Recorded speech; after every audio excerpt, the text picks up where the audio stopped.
The Voyage of the Vikings is one of Holland America's most popular cruises, for good reason. My round trip from Boston to Rotterdam followed routes used by the Vikings, and it never visited the same port going over to Europe as coming back. 24 ports with multiple days in several countries.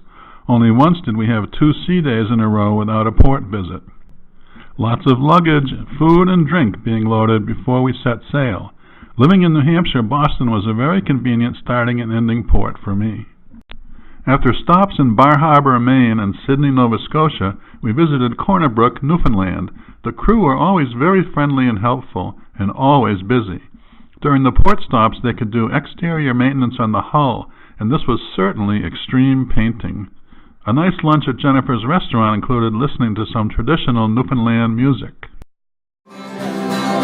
I like to see the sun shining on the water when the morning has just begun of another fishing day. I like to feel the breeze blowing in from Salty Sea, blowing through my window in my hometown by the bay. Red Bay, Labrador is a Canadian National Historic Site and a UNESCO World Heritage Site. In the late 1500s, Red Bay was a major Basque whaling port. Each summer, over 1,000 men and boys sailed from southern France and northern Spain to catch whales, render the blubber into oil, and then ship that highly praised oil back to Europe in barrels. There are 2 excellent museums, one by the water and another an easy walk up a hill. There's also a short shuttle boat ride to an island with trails and markers describing whaling operations. What's currently a small Labrador town was once one of the largest industrial-scale whaling ports in the world. Just because Red Bay may not look like much from the cruise ship, don't miss taking the tender ashore for a fascinating look at history. To me, Greenland is a one-of-a-kind place, and I really like Qaqortoq, a town located on the southwest coast. Greenland is considered the largest island in the world because Australia is a continent. Greenland has the second largest ice sheet in the world after Antarctica. Ice covers about 80% of Greenland's surface and is 1 to 2 miles thick. When I return to Greenland in part 2 of this Voyage of the Vikings video series, you'll learn why a place that is mostly ice was named Greenland. Make sure you visit the fish market, located over a small bridge just west of the tender dock. Spotted wolf fish was featured when I visited, and with air temperatures in the 40s, no refrigerators were needed. The storekeeper would just slice off a piece of fish and toss it on the hanging scale. The fish market was also a place for the local Inuits to socialize. Inuits make up about 90% of Greenland's population. The youngsters were on a daycare field trip, and I have to admit they were cute, especially the smiley one at the end of the line. Another interesting place to visit was the supermarket located just up the stream from the fish market. It was a Pacific brand store when I was there. On the short walk to the store, I went past a house with fish, not laundry, drying on a line on the porch. At the store, I had fun looking at the variety of items and prices. Make sure you know the exchange rate from Danish krone. I also enjoyed visiting the Little Red Church that was established in 1832 and is an example of how evangelical Lutheranism gradually replaced the native Inuit religion. At the Qaqortoq Museum, I learned some interesting local history, including seeing my first example of a turf house. Next, we headed into Prince Christian Sound, which is a scenic inland channel through southern Greenland that avoids going all the way around the tip of the island in the ocean. Icebergs are a serious hazard, and Greenland law requires that in their waters, specially trained ice pilots be on board all vessels carrying more than 250 passengers. The Ice Pilot Service also includes reports from helicopter surveillance. There must be 2 ice pilots so that one is always on duty. And another beautiful glacier coming up on our right or starboard side. That's at about the 2 o'clock position now. And there's a waterfall pouring out of the left-hand side of that. You can see the spray on the water. Surveillance reports indicated that the eastern end of Prince Christian Sound was still clogged with ice, so the captain took us in as far as he could and then turned around to go back around the tip of Greenland by sea. On our return voyage from Rotterdam, the ice had melted enough that we could go all the way through the passage. One of the ice pilots gave an excellent presentation while we were at sea approaching Greenland. There are three main hazards: icebergs, wind, and fog. Any two at once is very dangerous, and all three together are treacherous. In addition to large icebergs, small icebergs that stick up less than 15 feet above the water are called bergibits. They can be dangerous to ships because they're hard to see. Growlers are small chunks of ice that stick up less than 3 feet above the water.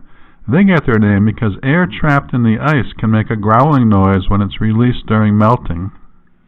During sea days, I really liked the presentations by geologists, naturalists, and marine historians. We were told those types of presentations were dropped from the previous year's cruise, and passengers complained, so they were put back on my cruise. I hope that cruise lines don't try to increase their profits by dropping enrichment presentations by experts. Iceland is a very interesting place, and I was glad we had 5 days there, 2 going over to Rotterdam and 3 on the way back to Boston. In addition to lots of Viking history, the landscape was amazing, sometimes almost like another planet. Because the island is volcanic, there are huge lava fields where only lichen can grow, and steam just comes up out of the ground in lots of places. Iceland is on the Mid-Atlantic Ridge, part of the longest mountain range in the world that goes from north of Greenland to a spot in the middle of the Atlantic Ocean between the tips of South America and South Africa. Most of that mountain range is underwater, but portions poke above sea level. Iceland is actually the top of a very high underwater mountain. The Mid-Atlantic Ridge is where the supercontinent Pangaea split apart into the Eurasian and North American plates about 175 million years ago. There's a rift valley that runs down the middle of the ridge, and it's visible in Iceland. It was amazing to stand where that split occurred and look out at the valley separating those two continental plates. Thingvellir National Park, where I saw the Rift Valley, is also the site where the oldest parliament in the world was established by the Vikings in 930 AD. That annual meeting was held at Law Rock, a large outcrop easily accessible to the populated areas and with good acoustics for a single speaker to be heard out in the assembly. I had read about that history before my trip, and it was great to stand where the Vikings stood 1,000 years ago. Before my trip, I read that the Golden Circle Tour was a must-do for first-time visitors to Iceland, so I did it. In addition to Thingvellir National Park, highlights of the Golden Circle Tour included the Gullfoss waterfall and the Geysir geothermal field.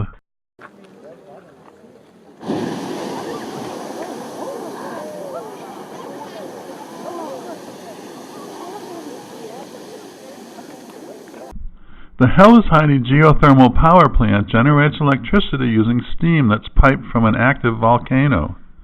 The geothermal electricity is very inexpensive, and the production of aluminum requires lots of electricity. Even though Iceland has to import aluminum ore from as far away as Australia, they can still produce competitively priced aluminum. It's the country's largest export. It's amazing that the bauxite ore and the smelting plants are located on opposite ends of the planet. After Iceland, the next stop was Ailsa, Norway, with great views of my ship and the city from the top of Mount Excella. A Viking named Rollo came from a nearby island and conquered Normandy. His son was William the Conqueror, who won the Battle of Hastings in England in 1066 and became the founder of the royal family of Britain. Ailsa is a great place to spend a few hours walking around, and a big surprise was the heated outdoor benches. You can see the pipes coming up from the silver box under this bench. A nice place for lunch was Jaff's Fish and Chips stand beside the canal bridge. On to Bergen, Norway, and a highlight there was a trip to the top of Mount Fløyen on the funicular. I also really enjoyed the Hanseatic Museum and the Fisheries Museum. I bought a ticket that included both, and there was a free shuttle bus between them. If you asked, the shuttle driver might drop you off at your ship on the way back from the Fisheries Museum. Check the Hanseatic Museum schedule, because there were plans to close it for renovations for several years. The Bergen Fish Market is a fun place for people watching and salivating over the seafood.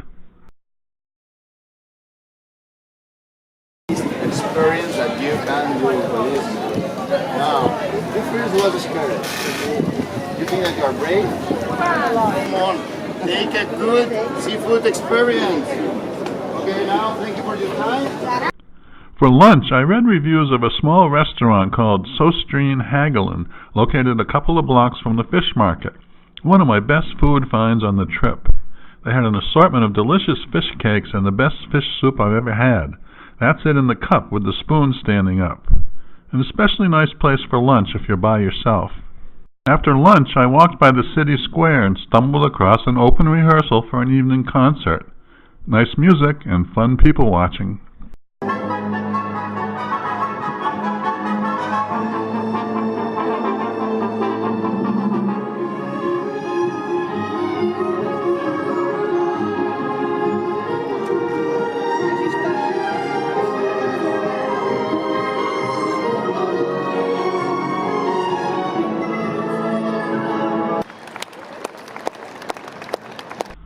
My third day in Norway was at Eidfjord, a small town located at the far end of Norway's second longest fjord. The cruise into and out of this port was spectacular. On shore, I visited the Voringsfossen waterfall. The fall is about 600 feet tall. By comparison, Niagara Falls is 170 feet and Victoria Falls about 360 feet. The viewing platform at the top of the fall was exciting because there was seemingly nothing underneath it but air and waterfall.